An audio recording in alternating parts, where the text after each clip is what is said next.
그릇에 담지 말 것이요. 이런 제목으로 신명기 강의를 이어가겠습니다. 이스라엘 백성들 안에서 반드시 지켜져야 될 긍휼의 규례에 대해서 하나님께서는 모세를 통해서 이를 계속해서 가르치고 계셨습니다. 하나님의 모든 말씀 안에는 하나님의 성품이 이스라엘 공동체를 향해서 전달되는 이런 내용들을 보여줍니다.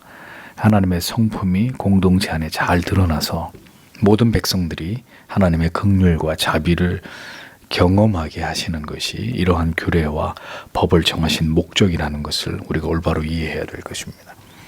세상 사람들은 제 멋대로 살아가지만 하나님의 사람들은 하나님이 정하신 법과 규례와 그 규모를 따라서 구별된 삶을 살아가는 것으로 그들이 경외하고 사랑하는 하나님의 실존을 세상에 드러내고자 하시는 것이 하나님의 뜻이라는 것을 우리가 잊지 말아야 할 것입니다.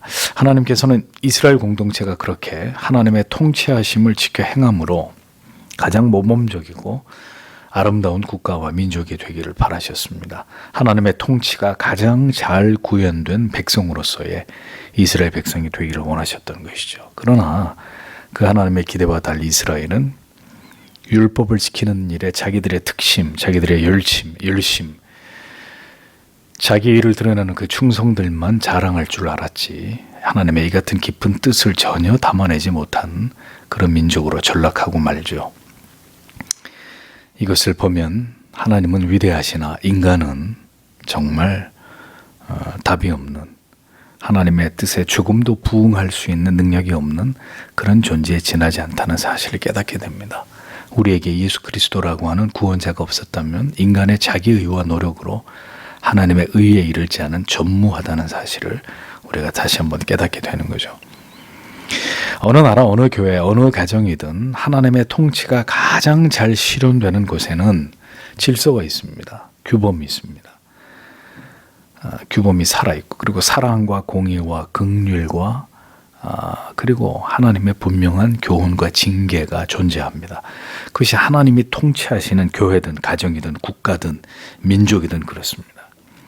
하나님과 관계없는 곳에서는 이런 것들이 나타나지 않습니다. 오직 인간만이 하나님의 자리를 찬탈하고 인간이 우상화된 그런 모양들을 드러낼 뿐이죠.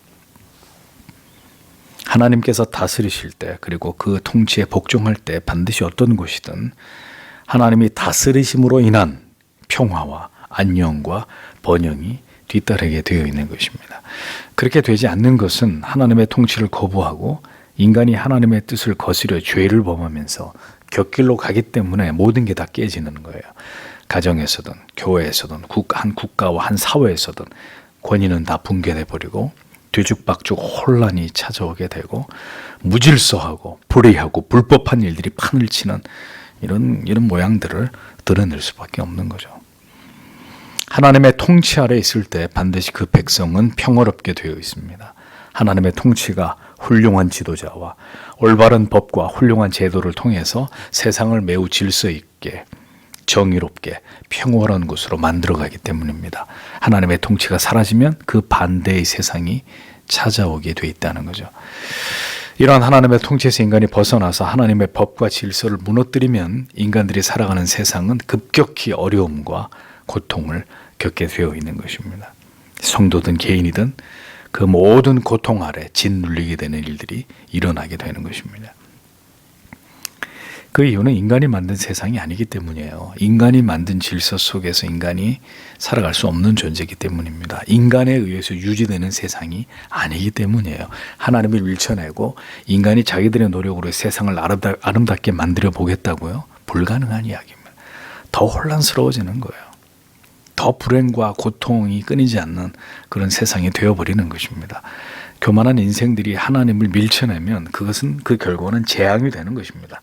우리가 보고 있듯이 모든 것은 하나님의 통치하심 아래에 있습니다. 그 통치를 따를 때 개인도 가정도 사회도 국가도 편안하게 되는 것입니다. 그런 차원에서 성경이 말씀하고 있는 이 모든 율법을 통한 올바른 삶의 원리와 정신들을 우리의 삶에 적용하기 위해서 우리는 힘을 써야 되는 것이고, 이것을 통해서 하나님을 영화롭게 하고 영광을 하나님께 돌리는 삶을 살아가야 될 의무가 택함을 입은 하나님의 백성들에게 있다라는 것을 잊지 말아야 합니다.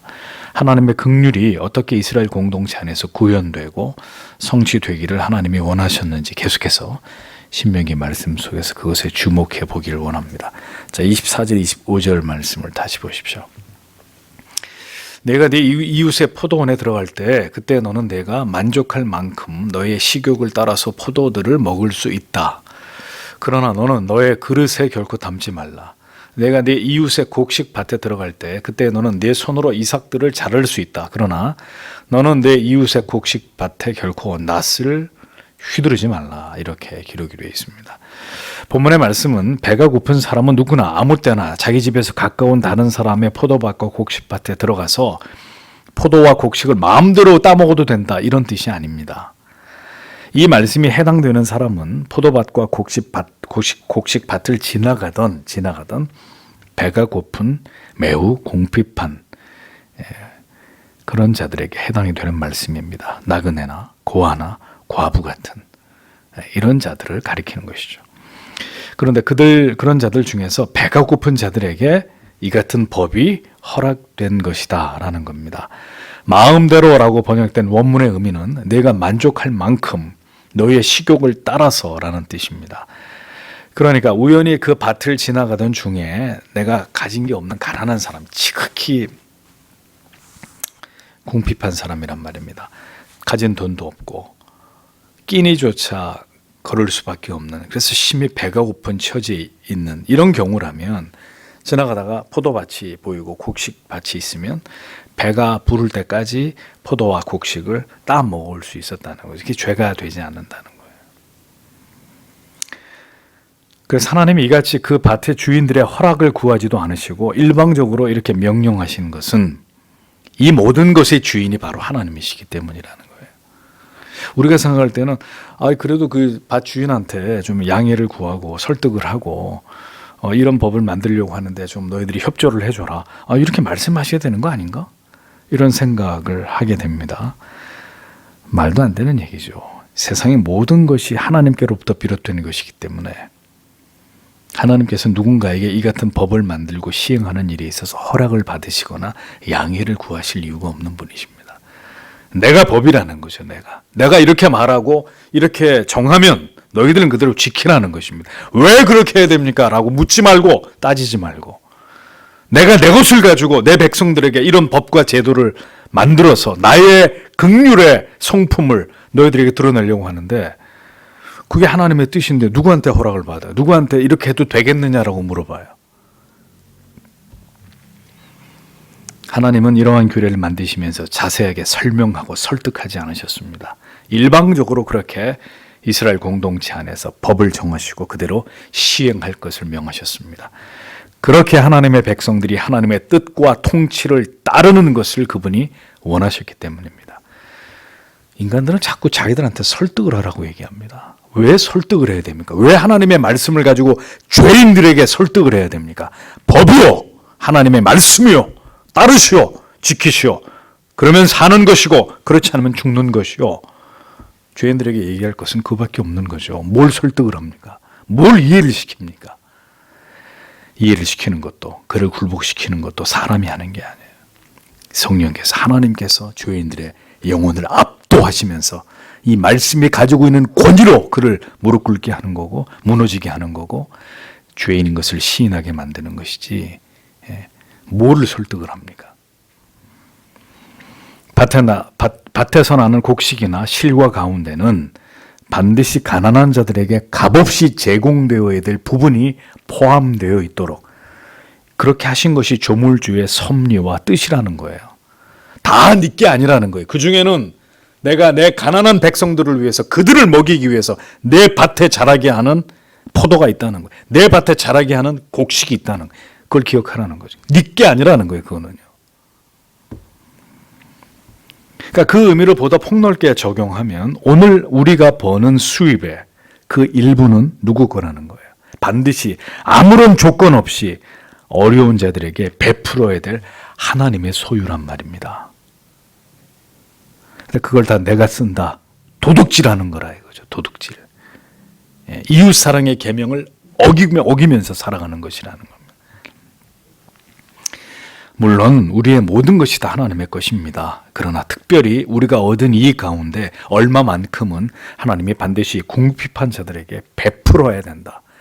그 의무가 그 가운데 너희 가운데 포함되어 있다라는 것을 하나님께서 구약의 이와 같은 말씀을 통해서도 분명히 우리에게 그것을 인지시키고 계시는 것입니다. 그러니까 이 원리를 잘 지켜 살아가는 자들은 하나님이 어떻게 하실까요? 계속 공급하시는 거예요. 그 밭에서 계속 포도가 끊이지 않고 나게 하시고 곡식이 잘 자라도록 하나님이 계속 풍작을 주시고. 왜? 하나님이 공급하시니까. 하나님의 뜻대로 그렇게 사니까. 부족함이 없는 것이고 인색함으로 이러한 하나님이 명하신 거룩한 의무를 다하지 않는 자는 어떻게 되겠습니까? 망하는 거죠. 항상 부족한 거, 항상 손실을 피할 수 없게 되는 이런 문제에 봉착하는 것입니다. 성경은 분명히 가진 자들의 의무를 명시하고 있습니다. 그리고 그 모든 소유권이 하나님께 있다는 것을 상기시키고 있습니다. 모든 수입은 반드시 어려운 자들과 함께 그 일부를 공유하게 하신 것이 하나님의 섭리다라는 것을 기억해야 합니다. 그것이 하나님의 뜻이고 하나님께서 자기 백성들에게 원하시는 바다라는 것을 잊지 말아야 합니다. 세상 사람들은 그렇게 살아갈 수 없어도 저 사람들은 뭐 남의 목구멍이 넘어가는 것까지 뺏어 먹는 사람들이니까 세상 사람들은 그렇다고 쳐도 적어도 그리스도인들만큼은 이러한 하나님의 율법을 통해서 주신 원리들을 반드시 지켜 행함으로 어려운 자들, 지체들 가운데 고통당하는 자들을 반드시 돌아보아야 될 의무와 책임이 있다라는 것입니다. 그렇게 해서 반드시 가진 자와 가지지 않은 자 사이에 균형을 맞추는 일에 반드시 성도는 이 일을 귀하게 여기면서 하나님이 우리에게 명하신 일로 여기고 이것을 실천하는 자들이 되어야 한다는 것입니다. 많이 가진 사람들이 가지지 않은 사람들에게 베풀고 나누어야 되는 것은 권고사항이 아니에요.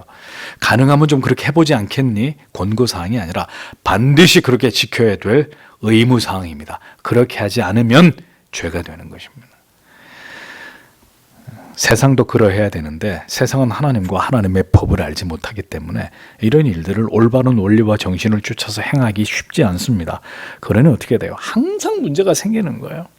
항상 문제가 생겨요. 절대로 균형이 이루어지지 않아요. 가진 자에게 일방적인 불이익을 안겨주든지 없는 자들이 그 어려움 속에서 벗어나지 못하는 악순환이 계속되든지 아무리 세상이 팔을 걷어붙이고 이 문제를 어떻게 해보려고 해도 답이 나오지 않는다고요. 어느 한쪽은 계속 손해를 보고 피해를 입는 일들이 세상에서는 일어나요. 그건 하나님의 원리와 법대로 하지 않기 때문입니다. 하나님께서는 그렇게 배가 고픈 도움이 필요한 자들이 끼니를 굶는 일이 생기지 않도록 포도밭과 곡식밭을 오픈하셨어요. 지나가다가 배가 고프면 먹어라. 배가 부를 때까지 취해서 먹어도 된다. 이렇게 하나님이 허락하신 거예요. 적어도 굶어 죽는 사람은 없어야 된다는 거예요. 이스라엘 백성들 안에 먹을 게 없어서 길바닥에서 노상에서 죽는 이런 백성은 아무도 없어야 된다. 왜? 하나님이 여호와 하나님이 통치하는 자기 백성들이기 때문에. 근데 여호와 하나님이 통치하는 자기 백성 중에 먹을 것이 없어 굶어 죽는다. 하나님이 얼마나 무능한 신이 되겠습니까? 그러니까 하나님 절대로 그렇게 되지 않도록 굶어 죽는 자는 아무도 없도록 하나님이 그렇게 긍휼과 자비를 베푸시는 거예요. 이런 제도와 법을 통해서.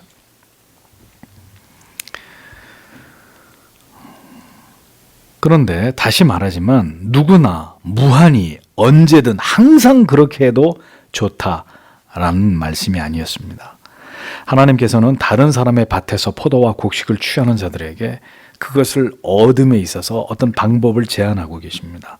포도는 배가 부르도록 따 먹되 절대로 그릇에 담지는 말아라. 이렇게 말씀하셨고 곡식도 손으로 따서 이렇게 비벼서 먹되 낫을 사용해가지고 한꺼번에 많은 것들을 베어서는 안 된다. 그렇게 해서 취하지 못하게 하셨습니다. 가난하고 줄인 자에게 한 끼의 밥도 먹을 수 없는 자들에게 긍휼과 자비를 베풀어 주기를 원하시는 하나님이십니다. 그러나 타인의 재산을 마음대로 갈취해도 좋다고 말씀하고 있지 않단 말이에요. 응? 포도를 배부르게 먹을 수는 있어도 그릇에 담아서 가져갈 수는 없습니다. 그것은 도둑질이란 말이에요. 도둑질. 타인의 소유를 훔치는 것입니다. 배가 고파서 곡식밭에서 곡식들을 손으로 거두어 가지고 비벼서 먹을 수는 있습니다. 누가 그렇게 했어요? 누가복음 6장에 보면 배가 고픈 예수님의 제자들이 안식일에 타인의 밀밭을 지나가다가 배가 고프니까 곡식을 따서 손으로 비벼가지고 먹는 장면이 나오죠. 죄가 안 된단 말이에요. 그러나 그것을 몰래 반출하여 가져갈 요량으로 낫을 들어가지고 타인의 곡식을 임의로 베어간다. 타인의 재물을 훔치는 행위가 되는 거죠. 긍휼과 자비는 긍휼과 자비로 여겨서 감사한 마음으로 취하는 것이 옳습니다.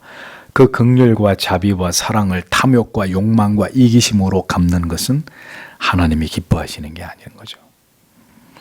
가난하여 먹을 것이 없어 타인의 곡식을 포도를 취할 때 한없이 이 하나님의 긍휼과 자비를 그리고 우리에게 이러한 배려를 베풀어주는 형제에게 감사하는 마음으로 언젠가 이 궁핍에서 벗어날 때 나도 그런 어려움에 처한 내 이웃을 내 형제를 그렇게 베풀리라 이런 것들을 다짐하면서 그렇게 감사하는 마음으로 자기의 필요를 채우고 그 자리를 떠나는 거하고 타인의 것을 지 마음대로 필요 이상으로 훔치는 남의 재산을 훔치는 악을 범하는 것은 같은 차원의 문제가 아니라는 거죠. 가난할 수 있습니다. 그런데 염치가 있어야죠. 염치가. 네? 흑인들의 목숨도 중요합니다. 피부색으로 절대로 사람은 하나님이 지으신 사람들 차별을 받아서는 안 되죠. 그런데 미국에서 일어나는 일들을 보십시오. 흑인들이 경찰들의 과잉 대응으로 종종 목숨을 잃는 사건이 벌어지죠. 네. 잊을만 하면 이런 사건이 한 번씩 터집니다. 그럼 어떤 일이 벌어지죠? 기다렸다는 듯이 흑인들이 어떻게 폭동을 일으켜가지고 닥치는 대로 약탈과 방화를 일삼는단 말이죠.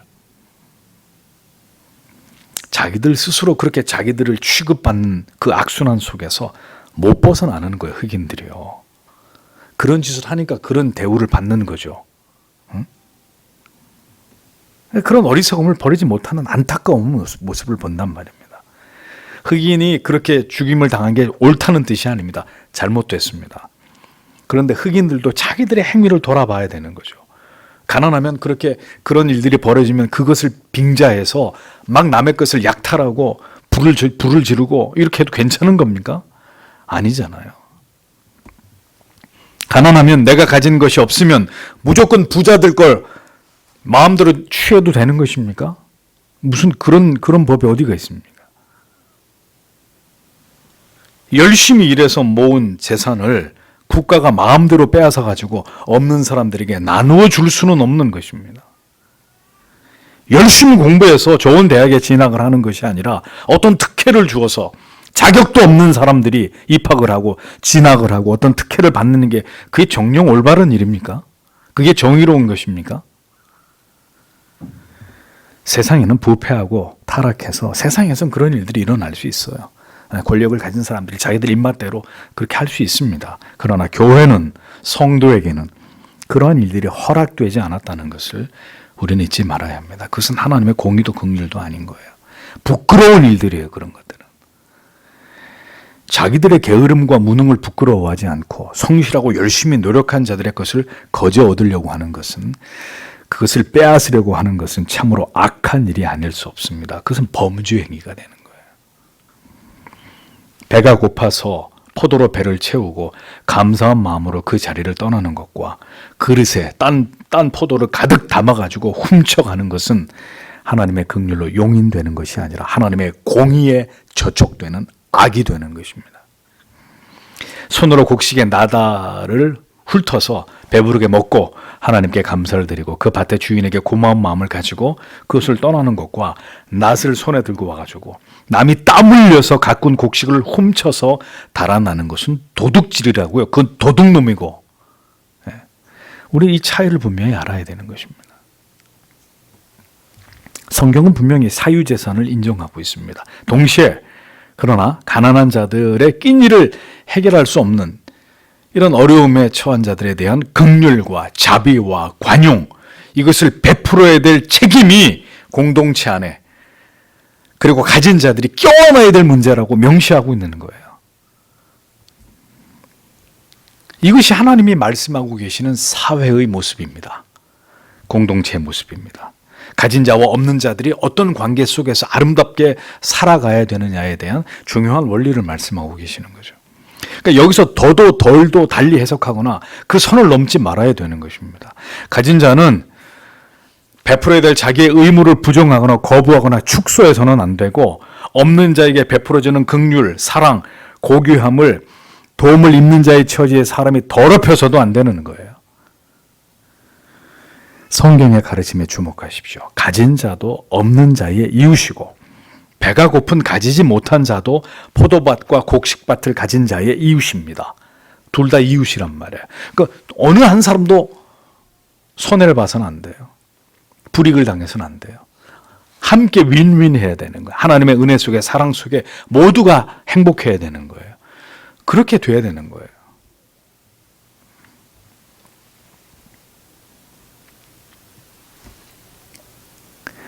함께 공유하되 고맙고 감사함 속에서 하나님의 긍휼과 자비와 사랑을 느끼면서 모든 것이 은혜 안에서 덕스럽게 아름답게 이루어지게 하신 것이 하나님의 뜻입니다. 하나님의 다스리는 공동체는 그렇게 살아야 된다는 거예요.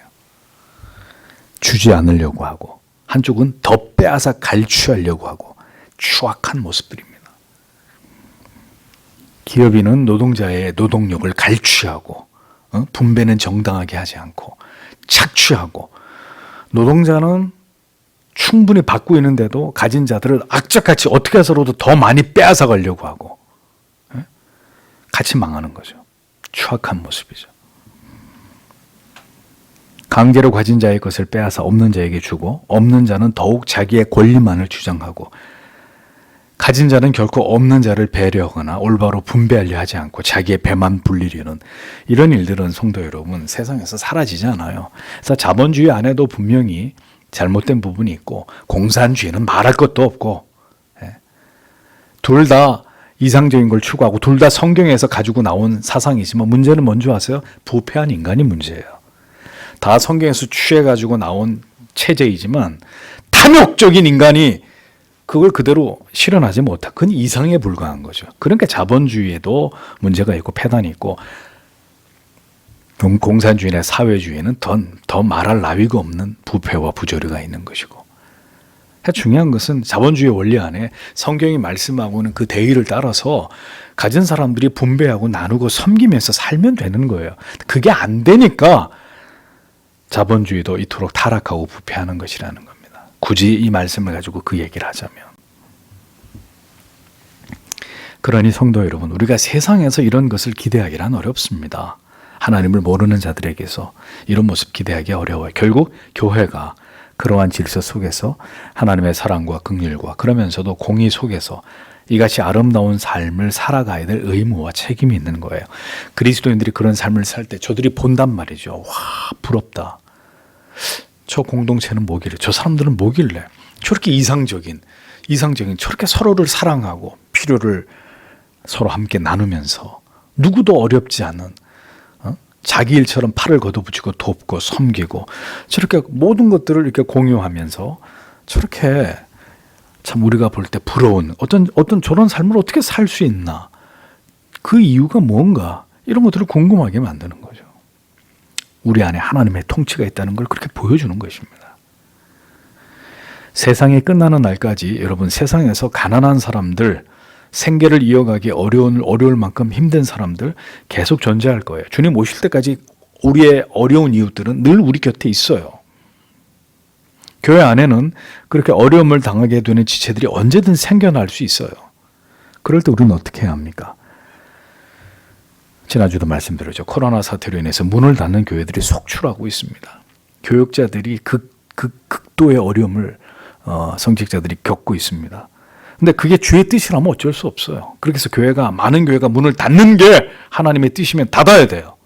어떻게 하겠어요, 우리가? 그러나 우리가 손을 뻗어 도움을 주어야 하는 교회들이나 목회자들, 또 우리의 어려움에 처한 지체들, 마땅히 우리에게 주신 것으로 그들을 돕는 것이 당연한 것입니다. 그렇게 성경이 말씀하신 원리를 따라서 살아가는 그리스도인들의 삶을 통해서 결국 하나님의 통치가 이루어지는 것이고, 그것을 세상이 보고 하나님의 존재하심을 알게 되는 거예요. 저들은 무엇일까? 교회란 어떤 곳이길래, 저들에겐 도대체 어떤 신이 저들과 함께 하길래 우리가 흉내낼 수도 없는 저런 삶을 살아가는 것일까? 성도와 교회는 그렇게 살아가야 하는 것입니다. 하나님께서 원하시는 모습으로, 그 원리로, 그 사랑을 따라서 서로 사랑하고 돕고 모두 함께 하나님의 나라를 이루어가는 동역자들로 한 세상을 살아내야 하는 것입니다. 그럼 오늘도 우리에게 필요한 게 뭐겠습니까? 이러한 말씀의 깨달음과 그리고 그렇게 살아갈 은혜를 오늘도 하나님께서 우리에게 공급해 주시고, 능히 그러한 삶을 교회가 이 시대 가운데서 살아낼 수 있도록 하나님께서 도우시고 우리에게 지혜와 하나님의 마음을 부어주시기를 간절히 기도해야 되는 것입니다.